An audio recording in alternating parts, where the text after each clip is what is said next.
आज का वीडियो मेरी उन बहनों के लिए है जो मिडिल क्लास हैं, एक रूम में अपना गुजारा कर रही हैं। वो मेरी भी सिचुएशन समझेंगी और इस वीडियो को भी समझेंगी। अस्सलाम वालेकुम माय यूट्यूब फैमिली, कैसे हैं आप सब लोग। उम्मीद है कि आप सब खैर खैरियत से होंगे।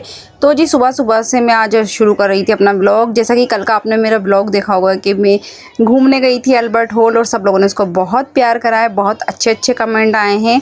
तो आज है ना सुबह सुबह मेरे कमर में दर्द हो रहा था, तो मैंने सबसे पहले पिया अपना काढ़ा, क्योंकि भाई मुझे करनी थी रूम की डीप क्लीनिंग। क्योंकि मेरा एक ही रूम है, इसको ऑर्गेनाइज़ करना था, इसको सजाना था, संवारना था और आप लोगों को दिखाना भी था। तो मैंने सोचा सबसे पहले भाई अपनी केयर कर लें। तो मैंने काढ़ा पिया कि भाई मेरे अंदर ताकत आ जाए और मैं ना फिर घर के सारे काम कर लूँ। साथ ही इधर हम नाश्ता करने लग गए थे, तीनों माँ बेटे और मैं और बेटी मेरी, हम तीनों के चारों, ये फातिमा भी तो है, अब मैं भूल जाती हूँ, तीन ही तीन मुंह से निकलता। हम चारों करने लग गए थे नाश्ता और इसके बाद फिर मैंने शुरू कर दी थी अपने रूम सफाइयाँ शुरू। तो जी आज का जो मेरा ब्लॉग है ना, उसको सबसे ज़्यादा समझेंगी मेरी वो बहनें जो भाई एक ही रूम में गुजारा कर रही हैं, बड़ी मुश्किल से उस रूम में रह भी रही हैं, उसमें ही नाश्ता भी करती हैं, उसमें ही खाना भी खाती हैं, उसी में बच्चे खेलते भी हैं, उसी में सारे काम होते हैं। मतलब कि उनकी दुनिया समझ लीजिए एक ही रूम है। तो इससे पहले तो मेरे पास बिल्कुल ही एक रूम था, ना किचन था, ना टॉयलेट था, ना बाथरूम था, उसी में सब कुछ था। मतलब उसी में वॉशरूम था और उसी में बर्तन धुलते थे, उसी में ही खाना बनाते थे। अगर आप मेरे पुराने सब्सक्राइबर होंगे ना तो आपको पता होगा 1-1.5 साल पहले तो मेरे पास एक ही रूम था। अल्लाह का शुक्र है अभी ये एक रूम और एक छोटा सा किचन है, छोटा सा टॉयलेट बाथरूम है, छोटा सा आंगन है, मतलब छोटा छोटा सा है जो भी है, लेकिन ये अलग अलग सेपरेट है। फिर भी मैं इसको कैसे ऑर्गेनाइज़ करती हूँ। इतना छोटा रूम है ना ये, आप समझ लीजिए अगर आप इसमें बेड बिछाना चाहेंगे ना तो सिर्फ एक बेड आएगा और आपको खुद को अंदाज़ हो जाएगा। ये गद्दा बिछा हुआ है एक। तो हम 5 जनी हैं अपनी फैमिली में और हम पाँचों किस तरह से सोते ना, हम मेरा दिल ही जानता है। जब तो मेरी बैक में इतना पेन रहता है, मैं सोचती हूँ ना, इतना कोई ज़्यादा शदीद पेन रहता है ना। तो अब इसमें गुजारा करना पड़ता है, अल्लाह का शुक्र अदा करना पड़ता है। और अल्लाह का शुक्र अदा करते करते अगर हम ज़िंदगी गुजारें ना तो हमारी ज़िंदगी बड़ी आसान हो जाती है। अल्लाह की शुक्रगुजारी में गुजार दीजिए तो देखिए अल्लाह भी खुश होंगे और खुशी खुशी आपको फिर बहुत अता करेंगे इंशाअल्लाह। आमीन सुम्मा आमीन। तो यहाँ है ना मैं ब्लैंकेट भी यहीं एडजस्ट करती हूँ, कपड़े धो के साइड में उधर की तरफ आपको दिख रहे होंगे राइट साइड में जो कपड़े हैं वो है ना मैंने धो के रखे थे, तो उसको मैं बाद में तय करूँगी फुर्सत में। अभी मैं रूम की क्लीनिंग कर रही थी, deep cleaning, how organise my room ये मैं आप लोगों को दिखाने वाली थी। हाँ, मेरी इंग्लिश पे ज़्यादा गौर मत कीजिएगा, थोड़ी थोड़ी आती है। तो यहाँ देखिए ना सारी पानी की बोतलें भी यहीं हैं, मैंने घड़ा भी यहीं रख रखा है, मटका जिसे कहते वो भी मैंने यहीं रख रखा है अंदर रूम में ही। क्योंकि बाहर है ना शदीद धूप आती है तो मटका पूरा ठंडा पानी नहीं देता, फिर गर्म हो जाता है, इस वजह से मैंने इसको अंदर ही रख रखा है। तो यहीं मैं बोतलें भी फ़िल कर लेती हूँ रूम के अंदर ही। सारे काम मतलब रूम में हो जाते हैं। यहीं गद्दे पे बैठ के हम खाना भी खाते हैं, इसी पे ही सब कुछ करते हैं। तो अब अल्लाह से दुआ कीजिए मेरे लिए प्लीज़ आप लोग। मैं आप सब प्यारी बहनों के लिए मेरी दुआ करूँगी कि अल्लाह ताला आप सबकी भी सारी दुआएं, जायज़ दुआएं, तमन्नाएं पूरी करे अल्लाह ताला।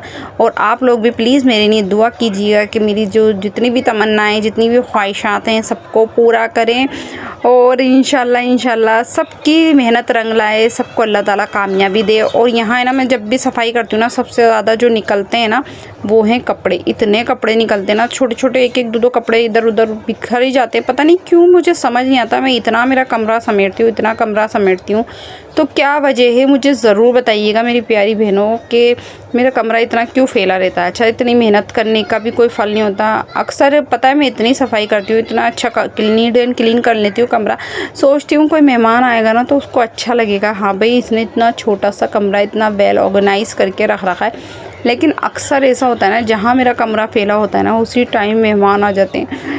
तो चलो कोई बात नहीं है, छोटा सा कमरा है, समझते हैं, हर इंसान समझता है कि भाई इतने से कमरे में इतने बच्चों के साथ खुद भी एडजस्ट कर रही है। समझने वाले समझ लेते हैं, जिनको नहीं समझ में आता वो नहीं समझते।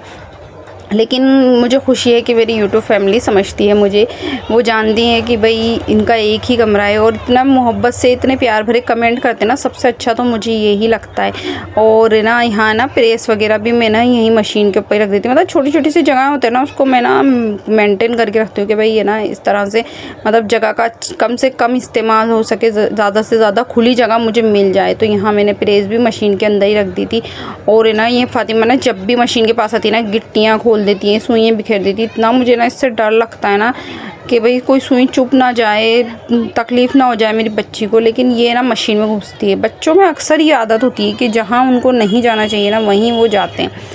तो यहाँ ना सारे मशीन और ये सब बोर्ड वगैरह मैं बिजली के, मैं फ़ोन चार्ज वगैरह करती हूँ ना तो यहीं मेरे पास ही रख लेती हूँ, क्योंकि मुझे भी ना व्लॉग वगैरह देखने का बहुत शौक़ है। मैं भी और मतलब 1-2 यूट्यूबर हैं मेरे फेवरेट, तो उनके मैं ना व्लॉग देखती हूँ। अच्छा मतलब पहले मेरा कोई व्लॉग का चैनल नहीं था, मैं ऐसे ही चैनल बनाती थी फालतू, और उन पे थोड़ा सा काम करती थी, छोड़ देती थी। लेकिन मुझे ना सबसे ज़्यादा अच्छा लगा ना कोई किसी टॉपिक पे वीडियो बनाना, तो मुझे व्लॉगिंग सबसे अच्छा, कहते हैं ना कंटेंट, सबसे अच्छा यही लगा। नीचे भी बोलते हैं वही सबसे अच्छा मुझे यही लगा। तो यहाँ देखिए ना खिड़की में भी मिट्टी हो रही थी, मतलब ये चूना है ना बहुत ज़्यादा झड़ता है, तो इसको भी मैं क्लीन कर रही थी। अच्छा एक दिन छोड़ के अगर सफाई करो तो इतना चूना देखिए आप इकट्ठा हो ही जाता है, ये झड़ता रहता है। मतलब पुराने घर है ना, पुरानी इमारतें हैं, चूने जो पहले बनी हुई होती थी चूने की, वो है जहाँ मैं रहती हूँ ना, ये हवेली है ना 350 साल पुरानी। तो अब आप खुद ही सोच लीजिए इतनी पुरानी कोई इमारत होगी तो जाहिर सी बात है वो झड़ेगी। अच्छा जिन्होंने हमें दिया था ना ये रेंट पे, उन्होंने इतना अच्छा करवा के दिया था ना हमें, पूरा ना पेंट वगैरह सब, लेकिन रहते रहते अपने आप धीरे धीरे सब ना झड़ने लग गया सीम से। मतलब कि 1 साल से ज़्यादा हो गया मुझे यहाँ पर रहते हुए। उन्होंने अप्रैल में पेंट किया था और मई में हमें दे दिया था, तो तब से हम रह रहे हैं। और ये देखिए ना ट्राईपॉड में लगा हुआ फ़ोन है ना, अपने आप ही उछल के और बाहर गिर गया। मेरे पास ट्राईपॉड भी एक है, माइक भी नहीं है, तो मैं लाऊंगी इंशाल्लाह। अब मेरी फ़र्स्ट इनकम आएगी ना तो इंशाल्लाह मैं एक ट्राईपॉड और एक माइक ज़रूर लेके आऊँगी।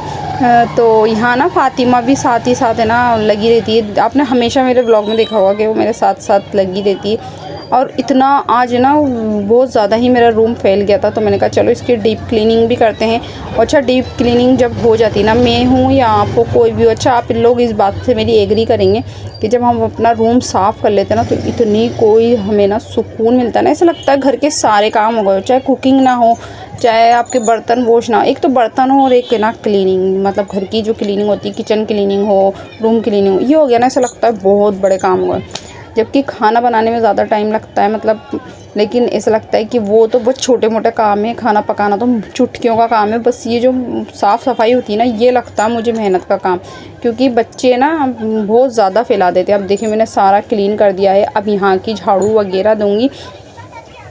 और ना करते करते इतनी मैं थक गई थी ना अच्छा आप लोग पता है क्या सोचेंगे कि मैं ना ये क्लीनिंग 2-4 दिन में करती हूँ इसलिए मेरा घर ऐसा हो जाता है। नहीं, बिल्कुल ऐसा नहीं है। रूही आपके सामने डेली ब्लॉग बनाती है, आप डेली मुझे देखते हैं, आप भी इतना तो समझने लग गए होंगे। अब आप मेरे बारे में इतना जानने तो लग ही गए हैं कि ये डेली ही इतनी क्लीनिंग करती है, मतलब मैं डेली इतनी क्लीनिंग करती हूँ तब जाके मेरा घर कोई दिखता है। तो मुझे ना सुबह में ना उठने के बाद, जैसे बच्चे वगैरह सब उठ जाते हैं, हस्बैंड वगैरह, तो जब उसके बाद मैं सफ़ाई करने लगती हूँ ना, तो ये समझ लीजिए 1 से 1.5 घंटा तो मुझे ना सफ़ाई करने में लगता है। क्या सामान फेंकूँ क्या नहीं फेंकूँ, इतने छोटे में मैं क्या रखूँ क्या नहीं रखूँ मुझे समझ में नहीं आता। और एक सबसे बुरी मेरी आदत है ना, छोटी से छोटी चीज़ संभाल के रखती हूँ। मैंने और लोगों को देखा छोटी से छोटी चीज़ होती है ना फेंक देते हैं। अच्छा मैं पहले से इतनी बदल गई है मेरी आदत, जब से मैंने ये अपना ये चैनल शुरू करा है, जब से मैं ब्लॉगिंग स्टार्ट करी हूँ, कि ना मैं ना ज़्यादातर है ना ये ना सामान जो अटाला होता है ना फेंकती जाती हूँ। डेली में इतना सामान फेंकती हूँ ना, फिर भी इतना आ जाता है। जब से मैं यहाँ नीचे शिफ्ट हुई हूँ ना, मतलब ये नीचे लिया है रेंट का, पहले तो ऊपर था, लेकिन जब से यहाँ रेंट का लिया है ना, तो जब से तो मैं ना इतना ना फेंकने लग गई हूँ, क्योंकि जगह की बहुत ज़्यादा तंगी है। तो इस वजह से मैं ना जितना सामान होता है ना उसको फेंकती जाती हूँ, निकलता जाता है। उसके बाद भी इतना कोई डस्ट, इतना कोई कबाड़ अटाल, और सबसे ज़्यादा तो गर्मियों में इतनी जो वाटर बोतल होती है ना, ये कोल्ड ड्रिंक वगैरह घर में आती है ना, बच्चे पीते हैं। तबीयत ठीक नहीं है तो हस्बैंड जी ने ना बनाया है सालन, अंडों का सालन बनाया है। तो कैसा बनाया है ज़रूर बताना, जरूर कह रही हूँ, ज़रूर बताना आलू अंडे का सालन कैसा बनाया है। और बाज़ार से रोटी मंगा ली क्योंकि मेरी हिम्मत नहीं हो रही थी, हालांकि आटा गूंदा हुआ था लेकिन मेरी हिम्मत नहीं हो रही थी। और मेरे हस्बैंड जी इतने अच्छे ना बेचारों ने एक शिकायत भी नहीं की, और ना बना लिया खुद नहीं, और रोटी भी बाज़ार से मंगा ली। और दोनों बाप बेटी खा रहे हैं, ये बेटी बैठी है, ये बाप बैठे हुए खा रहे हैं अल्हम्दुलिल्लाह। चलिए तो मैं भी टेस्ट करती हूँ कैसा बना है। सुभान अल्लाह, अच्छा बना बताएं। आजा नमक लेके।